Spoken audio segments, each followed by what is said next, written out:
Like I just said, home workouts are pretty similar to creating body weight workouts. The only difference that I see is that home workouts are pretty much popping up now because of the situation in a lot of countries, and of just national lockdowns, and people are pretty much forced to work out at home. And what that leads to is that pretty much almost every gym I know, and a lot of personal trainers come up with home workouts or Zoom offers for their clients to, supply them with workouts and kind of engage their own community and their clients, and keep them attached to the personal trainer or the gym.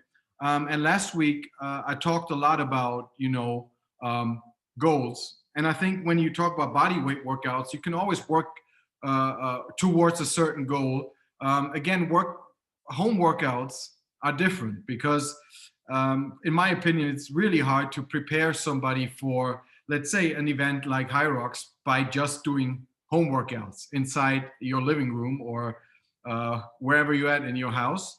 But there is some certain things you can work on, and the overall goal, at least that's what I see in most gyms, is kind of create workouts for people to have fun, and obviously keep their members or their clients busy somehow.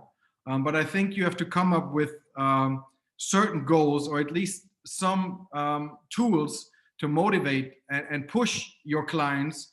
So it's not only a workout, but it's really something they are hooked to and they want to do every day, and they're really looking forward and doing it. And I think there's a big difference of just doing a workout just for fun or following some kind of goal, whatever that might be. And I put together a small list of some things that you could do to engage your clients and motivate them, and work on certain progresses. So the first one could be, give them a goal to work on their body composition. If it is to lose weight, gain muscle, and have them measure their thighs, their waist, their chest, and their body weight, and kind of see that this is how it is right now, and let's see, maybe work on a 4-week home workout plan and kind of have them do the same measurements at the end, because that gives them a goal to work for. And it's, in Germany you say,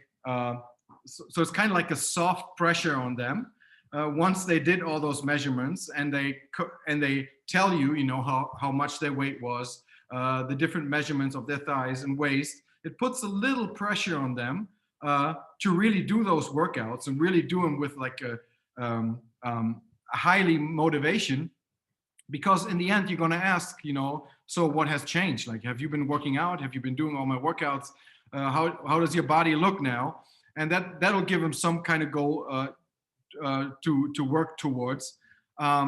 Maybe even come up with a small nutrition plan. I know nutrition is really individual, and it's really hard to provide people with individual nutrition plans. But what you could always do is come up with some kind of nutrition challenge in addition to workouts. So that could be no sugar for the next 4 weeks, no carbs for the next 4 or 5 weeks. Whatever the client's goal is, you can have a little add-on, so they have something to work for and towards a certain goal. And it's totally different if they define their own goals, or a coach is telling them, what to work for and check on them. So I think it totally makes sense to give your clients during lockdown some kind of goal, combine it with maybe nutrition, take pictures and before and an after picture, and kind of see, how much effort they're willing to put in. If you want to measure a progress in performance, obviously in home workouts, it's not that easy. But last week I talked a lot about testing. What you could do is, do a test when it comes to max effort performances. Like I said last week, 1 minute max effort squats, test it in the beginning of the 4 weeks, have a certain program within the 4 weeks, and then test it at the end of the 4 weeks. So you can see a progression there, and that will keep them hooked and motivated for their training because they know the coach is going to ask again for, or is going to do the test again. And that will push them to work harder on their workouts. Again, what else you could do is work on weaknesses. And I put elite behind that because, if you're working with the regular guy or girl, it's really hard for them to get a motivation to work on their weaknesses, even if it's mobility or let's say core strength. But a lot of elite athletes or athletes that feel, that they're elite, or they work out 4 to 6 times a week.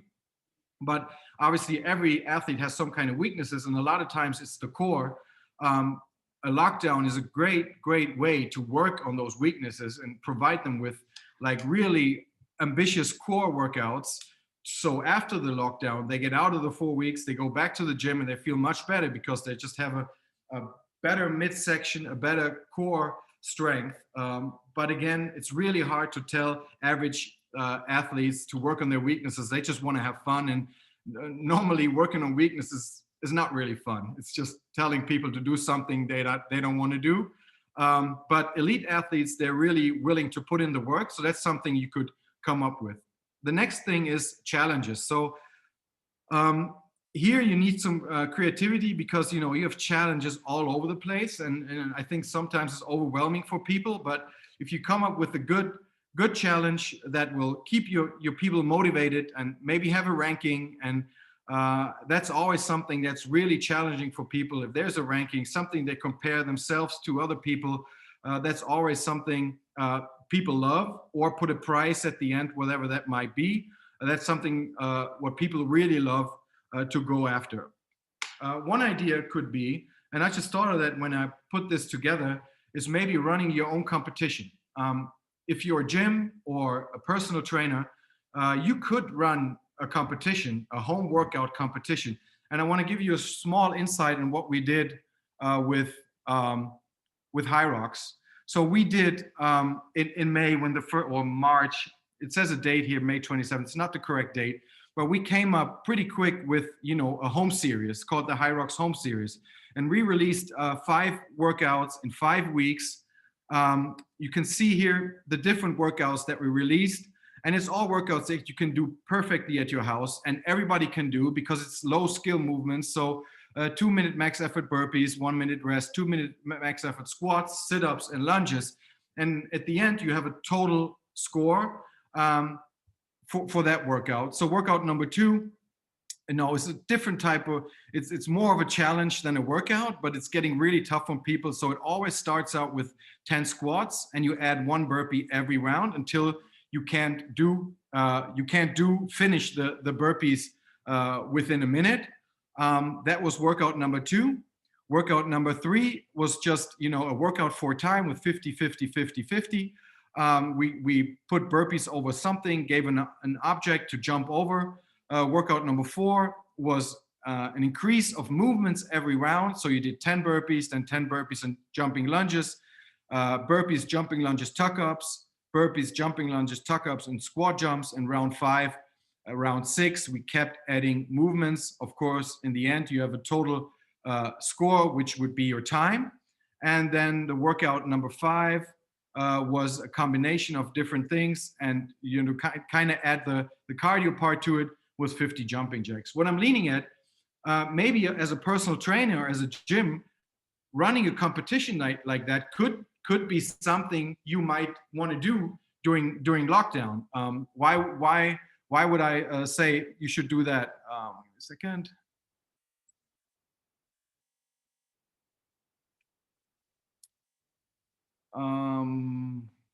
Right, here we go. So what it does, first of all, it creates content for your channels. If you're a personal trainer, then you have a community, let's say, of 20 people, and you encourage them to, join the competition and invite their friends or co-workers or whoever to join this competition, because everybody can do it.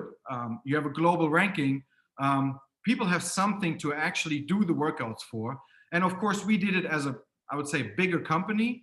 But the investment of hosting a competition yourself is not that much. I think for throwdowns, what you just saw was €1,000 for the whole competition. So if you scale it down to pounds, it might be 900 pounds, which is quite a lot. But I think it's a decent invest, and there might be cheaper platforms too, to do that and increase your reach. So let's say you have 20 clients as a personal trainer, but at the end you manage to get 100 or 150 people or 200 people to join this competition. Those are potential customers to supply at the end with, online workouts, more home workouts, whatever you want to supply them with. You get a high commitment from your clients, because it's not just a workout they're doing at home, but it's an actual competition. It's a friendly competition with a ranking that you could do global, so they could invite their friends from all over the world. So that's just something to consider as a gym or as a personal trainer. It doesn't have to be a brand like HYROX to run a competition. You could do that your own by doing it just with home workouts, and you would separate yourself by the things what everybody does is just Zoom workouts. That's what everybody does right now. Every gym is coming out with Zoom workouts, but you're actually running a competition, and then you could separate yourself from other people. Okay, kind of going away from the competition. I think somebody said it last week. What's always really tough when you host home workouts is, how do you do a quality control? How do you check on the movement execution so people don't do 100 squats with bad form? So what you could do, which is really something that you offer your clients with a lot of, let's say, quality that you offer, you could do an elements or foundation class before releasing home workouts. You have a list of 20, 30 body weight workouts, in those elements of foundation class, however you want to call it. It's an hour, it's 90 minutes. You go through all of these movements and give them, coaching cues, what to look out for, how a perfect squat looks like. So they just don't do the workouts that you release, but they get a briefing in the beginning and kind of get all the insights from you that they need to know.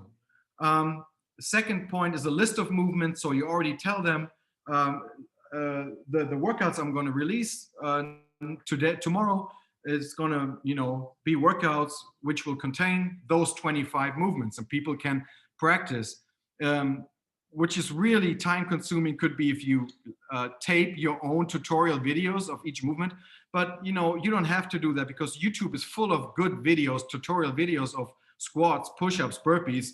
Just give your clients the links to those YouTube tutorials, and they have something to look at, and they just don't do the workouts on themselves or on their own.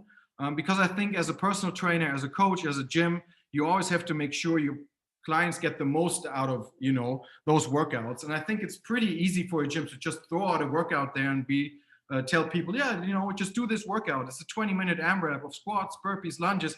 But a lot of people don't know how to do those movements properly, and those are just some things you could do. If you're hosting a Zoom class, I think Graham just said we have 18 people in here, and I tell you we're doing this workout, you could do, and let's say this workout consists of squats, lunges, burpees, and push-ups.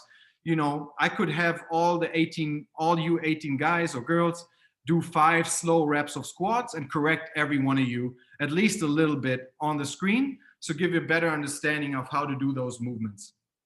And the last thing, you could use objects or lines for controlled movement patterns. What I mean by that, if people are having a problem squatting, so they really push their knees forward, just put a little chair, whatever it is, underneath their butt. And let's say you have to touch this, kind of pretend you're sitting down.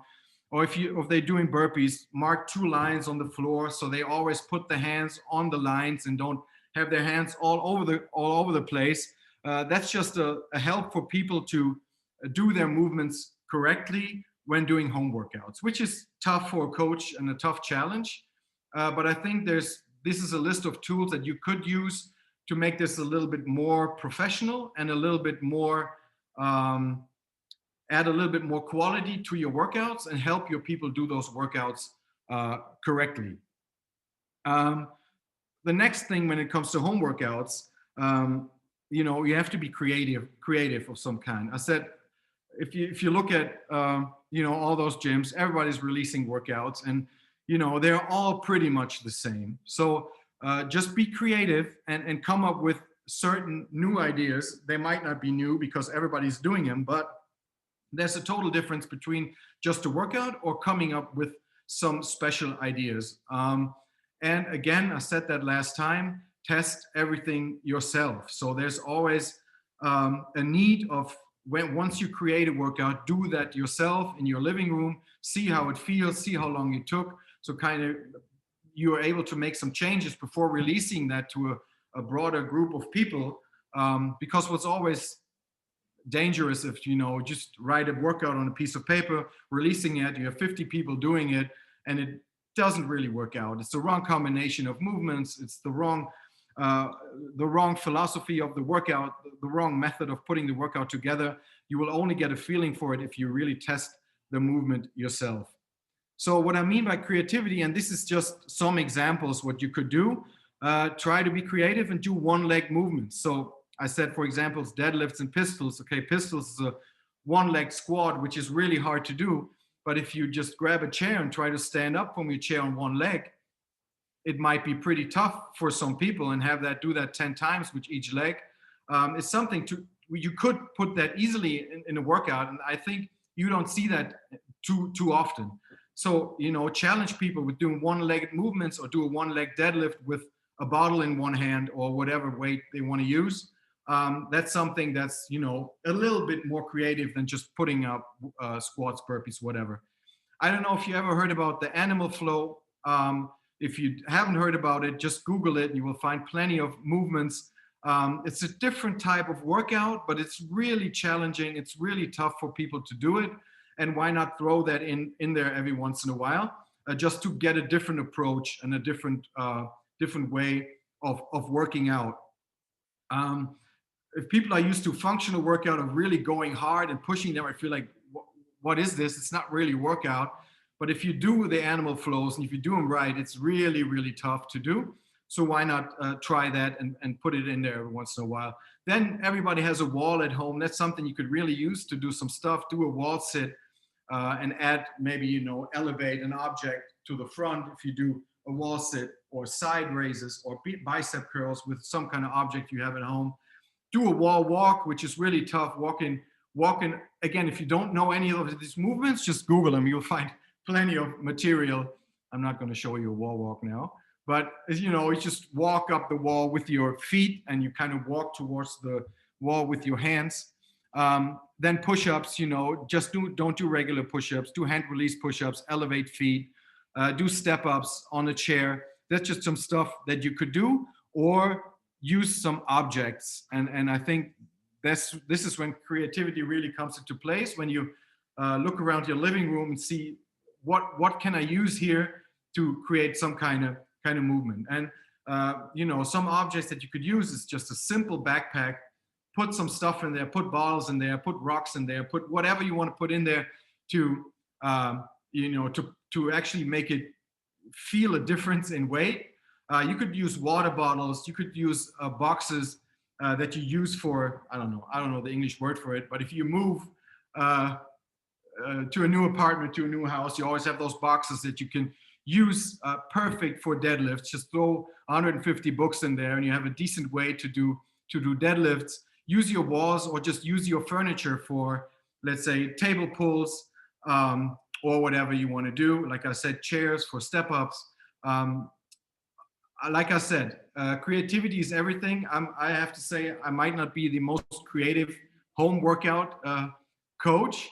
I think there's some people out there might be even more creative, but try not to get stuck in your regular patterns of doing the same stuff over and over again. But it's not only boring for you while you're programming, it's also boring for the people that do the workouts. So try to mix it up, try to include different things, and that will make people really appreciate you putting in the work of coming up with new ideas, and for them just have different types of challenges every day. And also you can work with progression, so it doesn't have to be the same thing every time. So a squat, it's really easy to make a squat more challenging. Just change it up and do jumping squats. Lunge is the same thing. both two movements that are really tough. Even the combination jumping squats and jumping lunges. On push-ups, elevated feet, hand release push-ups, table rows with elevated feet. Burpees are totally different when you do burpees over an object. So kind of like a broad jump, like we have in the HYROX competition, jumping sideways, lateral jumps, front jumps, totally free to come up with certain ideas. Sit-ups, add a certain weight to your sit-ups, do Russian sit-ups, or hold up. Or what you could do is you can include running, rowing, bike. A lot of people have a rower or a bike at home. If they don't, you can include the running. Now the question, how do I do that? Well, you say the workout starts at 3 p.m. and you tell the people you go for a 30-minute run before the workout. So people go out, run for 30 minutes, do the workout, and after the workout, you tell them to run for another 30 minutes. So yes, it's a home workout. Yes, you do it in your living room, but everybody, has a chance to go outside and run. So why not include that in home workouts as well? And just combine that with the movements you put out there for the people.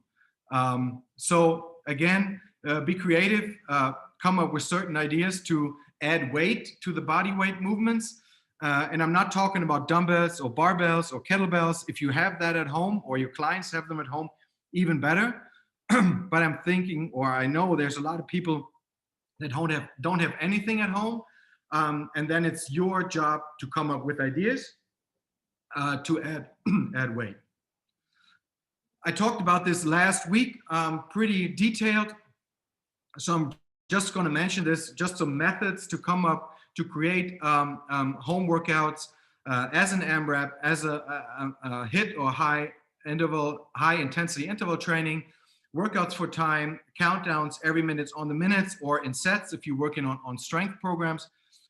What's really important, again, I said that last week, always have your clients set a watch or a clock to time their workouts. Because that's again puts a little soft pressure on them to really go hard on those workouts. Kind of cycling back to the competition, and that's something we really noticed. And Emma's on this call; she knows.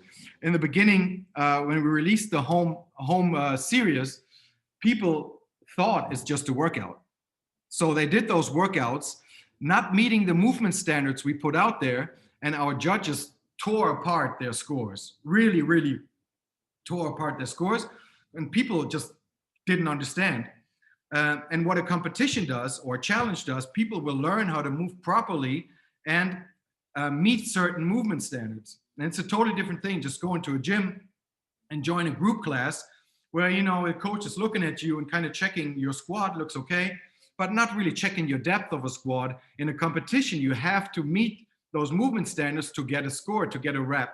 So if you implement that in your workouts, it might piss off your clients in the beginning because you tell them, no, it's not deep enough on the squat. No, it's not deep enough. But then they pick up, they learn. And what happened to our competition is in the beginning, the scores went down from like 500 reps. The judge looked at the video and he gave the athlete maybe a score of 250. So he took away 50% of all the reps because they didn't meet the movement standards. And as the competition developed, they didn't take off a lot of reps because people were finally meeting the movement standards. So that's something you can kind of educate your clients on. It's not just a workout, but while you do that, while you do a push-up, make sure you go all the way down, all the way up, to make it a real push-up. And so that's always, I encourage you guys to not just throw out workouts out there, but also work on movement standards, on depth of movements, of range of motions and stuff like that. So in the beginning, in the end, I just have a certain examples for workouts that, I just put together. This kind of, I don't see my whole screen. You could use this as an example. So, for me to putting together burpees, air squats, and lunges. So if you do 20 burpees, your whole blood of your body goes into your upper body. And what's really challenging in workouts, getting their blood back into your legs, that's really challenging. So that's why a combination of, 20 burpees and then air squats and lunges and then hand release push-ups. Again, upper body movement, all the blood goes into your arms and your upper body. And then you switch to jumping squats and jumping lunges. The blood goes down to your legs, which is another challenge for your body. I don't see the workout on the right because I see all you guys here. But I guess you're seeing it's a combination of, you know, workout and just a core part. Then you see workouts with an object. So let's say 15 to 30 odd object deadlift could be, like I said, a box where you put in 150 books, you lift that, you rest 30 seconds, you grab a backpack or a bag, you do 30 to 50 weighted sit-ups, rest 30 seconds, then you do shoulder to overhead, you have the bag here, you just push it overhead, and then you keep that bag either in front or back and do 30 to 50 air squats. And that for 5 rounds. Of course, you can scale it down, you can scale it up. On the right side, you can see part A and part B with, you know, a strength part and a body weight part, just a regular workout with more work capacity combined with a strength workout. So yeah, this is what I wanted to tell you guys about home workouts. I know they're not the most fun to program, they're not the most fun to do, but you know, with a lot of countries being on lockdown, I think it's a great tool to engage your clients and keep them, you know, busy. And I think, you know, what's really important, like I said, give them some kind of goal to work to create a challenge, create a competition, create personal goals. Like I said, measure their body and give them a goal. Let's say you want to reach goal XYZ, but give them something to work for and separate yourself from everything that's out there.